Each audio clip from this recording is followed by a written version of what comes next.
রমজানের পুরো একটা মাস জুড়ে আমরা যে স্পিরিচুয়াল এনার্জিটা পাই সেটা বাকি ১১টা মাস ধরে রাখব কিভাবে? এই প্রশ্নটা কিন্তু আমাদের প্রায় সবার মনেই ঘোরে। চলুন আজকে আমরা ধাপে ধাপে এর উত্তর খোঁজার চেষ্টা করি। তো আসল প্রশ্নটা কিন্তু এটাই, রমজান তো শেষ, কিন্তু আমাদের এই যে আধ্যাত্মিক যাত্রা সেটাও কি এখানেই শেষ? পবিত্র মাসটা চলে যাওয়ার পর ইবাদতে যে একটা ভাটা পড়ে, এই অনুভূতিটা আমাদের সবার কাছেই খুব পরিচিত। রমজান শেষ হওয়ার সাথে সাথেই আমাদের জন্য প্রথম যে সুযোগটা আসে সেটা হলো শাওয়াল মাস। চলুন তো দেখি এই মাসের স্পেশাল আমলটা আসলে কি। দেখুন, মুসলিম শরীফের একটা হাদিস, নাম্বারটা হলো ২৬৪৮। সেখানে রাসূলুল্লাহ সাল্লাল্লাহু আলাইহি ওয়াসাল্লাম বলছেন, যে ব্যক্তি রমজানের রোজা রাখার পর শাওয়াল মাসে ৬টি রোজা রাখে সে যেন পুরো বছরই রোজা রাখল। ভাবা যায় এর সওয়াবটা যে কি পরিমাণ বিশাল, তা তো এই হাদিস থেকেই একদম পরিষ্কার।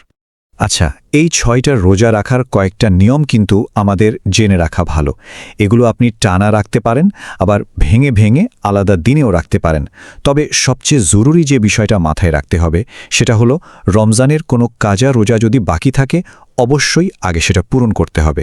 কারণ শাওয়ালের নফল রোজা আর রমজানের কাজা রোজা কিন্তু এক নিয়তে রাখা যায় না। আচ্ছা, রমজানের অর্জন ধরে রাখার জন্য আমাদের ২ নাম্বার স্টেপটা হলো একটা শক্ত প্রতিজ্ঞা করা, আর সেই প্রতিজ্ঞাটাকে গুনাহ থেকে নিজেকে বাঁচিয়ে রাখা। একটা তওবা কবুল হওয়ার জন্য কিন্তু ৪টা শর্ত আছে। ১ নাম্বার, যে গুনাহটা করছেন সেখান থেকে সাথে সাথে সরে আসা। ২ নম্বরে আসে সেই কাজের জন্য গভীর অনুশোচনা আর আফসোস। ৩ নম্বরে ভবিষ্যতে ওই পথে আর কখনোই না হাঁটার একটা দৃঢ় প্রতিজ্ঞা। আর সবশেষে, যদি আপনার ভুলের কারণে অন্য কারো কোনো হক নষ্ট হয়ে থাকে তবে সেটা অবশ্যই ফিরিয়ে দেওয়া। আর তওবার মূল ব্যাপারটা কি জানেন? ইবনে মাজার ৪২৫২ নম্বর হাদিসে রাসূলুল্লাহ সাল্লাল্লাহু আলাইহি ওয়াসাল্লাম এক কথায় বলে দিয়েছেন, অনুতপ্ত হওয়াই তওবা। মানে এই যে গভীর আফসোস, এটাই কিন্তু তওবার আসল প্রাণ। এবার আসুন আমাদের ৩ নম্বর পয়েন্টে। আমাদের এই যে স্পিরিচুয়াল জার্নি, এই পথে সবচেয়ে বড় বাধাটা কে? চলুন আমাদের সেই প্রধান শত্রুকে একটু চিনে নিই, যার একমাত্র টার্গেটই হল রমজানের আমাদের সব অর্জন নষ্ট করে দেওয়া। দেখুন, সূরা ফাতিরের ৬ নম্বর আয়াতে একদম পরিষ্কার বলা আছে, শয়তান মুমিনদের জন্য এক প্রকাশ্য শত্রু। রমজানে তো সে বাধা ছিল, কিন্তু এখন তো সে ফ্রি, আর তার প্রধান কাজই হলো মানুষকে ভুল পথে নেয়া। তার মানে আমাদের এখন কিন্তু আরও অনেক বেশি সতর্ক থাকতে হবে। শয়তানের অ্যাটাকটা কিন্তু খুবই সূক্ষ্ম। যেমন ধরুন, সূরা আরাফে বলা হয়েছে, সে আমাদের এমনভাবে দেখে যেভাবে আমরা তাকে দেখতে পাই না। সহিহ বুখারীর হাদিস অনুযায়ী সে আমাদের শরীরে রক্তের মতো চলাচল করে। কিন্তু আমাদের সবচেয়ে বড় ভরসার জায়গাটা কি? সূরা বাকারার ঘোষণা অনুযায়ী আল্লাহ নিজেই তো মুমিনদের অভিভাবক। এই দুশমন শব্দটা কিন্তু আমাদের ৪টা বড় আধ্যাত্মিক শত্রুকে মনে রাখতে দারুণভাবে সাহায্য করে। দ দিয়ে দুনিয়া, শ দিয়ে শয়তান, ম দিয়ে মাখলুকাত বা সৃষ্টি, আর ন দিয়ে আমাদের নফস বা নিজের প্রবৃত্তি। দারুণ একটা উপায়, তাই না? তো শত্রুকে তো চেনা হলো, এবার আসি আমাদের নিজেদের কি করতে হবে সেই দিকে। আমাদের ৪ নম্বর পয়েন্ট হলো, রমজানে আমরা যে ইবাদতের অভ্যাসগুলো করেছি সেগুলোকে শক্ত করে ধরে রাখা। চলুন একটা বাস্তব চিত্র দেখি, যেটা আমাদের সবার সাথেই মেলে। রমজানে আমরা এশার নামাজে তারাবিহ, বিতর সব মিলিয়ে প্রায় ২৯ রাকাত পর্যন্ত পড়েছি, তাই না? কিন্তু রমজান শেষ হতেই সেটা কমে কোথায় দাঁড়ায়? প্রায় ৯ রাকাতে।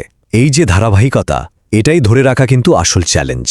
আর নামাজের ব্যাপারে সূরা বাকারার ২৩৮ নম্বর আয়াতে আল্লাহ কিন্তু বিশেষভাবে মধ্যম সালাত মানে আসরের নামাজের কথা বলেছেন। হাদিসেও এটার উপর অনেক জোর দেওয়া হয়েছে। কারণটা কি?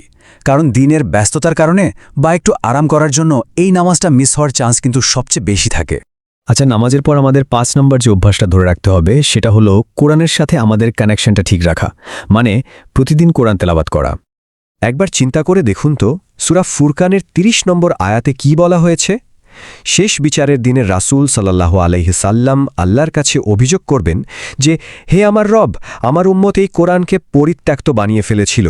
এই আয়াতটা শুনলেই কিন্তু গায়ে কাঁটা দেয়, আর কোরআনের সাথে আমাদের সম্পর্কটা নতুন করে ঝালিয়ে নিতে ইচ্ছে করে। এবার আসি আমাদের ৬ নম্বর পয়েন্টে। এটা এমন একটা অভ্যাস যা আমাদের আত্মাকে সারাক্ষণ রিচার্জ করে রাখে, আর সেটা হলো আল্লাহর স্মরণ বা জিকির।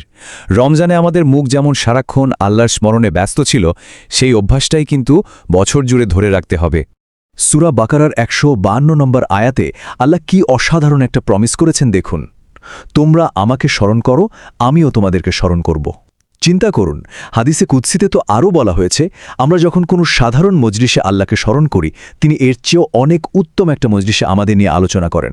এবং সবশেষে আমাদের 7 নাম্বার এবং সম্ভবত সবচেয়ে গুরুত্বপূর্ণ পয়েন্টটা হলো এমন একটা বিষয় যা আমাদের আগের সবগুলো অভ্যাস ধরে রাখতে হেল্প করবে আর সেটা হলো সৎ এবং আল্লাভীরু মানুষের সাথে থাকা। সৎসঙ্গে থাকাটা ঠিক যেন আমাদের স্পিরিচুয়াল ব্যাটারিটাকে রিচার্জ করার মতো। যখনই দেখবেন ইবাদতে একটু ঢিলেমি আসছে বা ইমানটা দুর্বল মনে হচ্ছে, ভালো কিছু মানুষের সঙ্গ দেখবেন আপনার আত্মাকে আবার জাগিয়ে তুলবে। এর প্রমাণ কিন্তু আল্লাহ কোরআনেও দিয়েছেন। সূরা তাওবার 119 নম্বর আয়াতে আল্লাহ সরাসরি বলছেন, হে ঈমানদারগণ, আল্লাহকে ভয় করো এবং সত্যবাদীদের সাথে থাকো। তার মানে তাকওয়া অর্জনের জন্য ভালো মানুষের সঙ্গটা যে কতটা জরুরি তা এখান থেকেই বোঝা যায়। তো মূল প্রশ্নটা আবার ফিরে আসছে, রমজানের এই অর্জনগুলো বাকিটা বছর ধরে রাখার জন্য আমরা কি আসলেই প্রস্তুত? এই প্রশ্নটা আমাদের নিজেদেরকেই করতে হবে, আর এর উত্তরটাই কিন্তু আমাদের সামনের 11টা মাসের পথ ঠিক করে দেবে।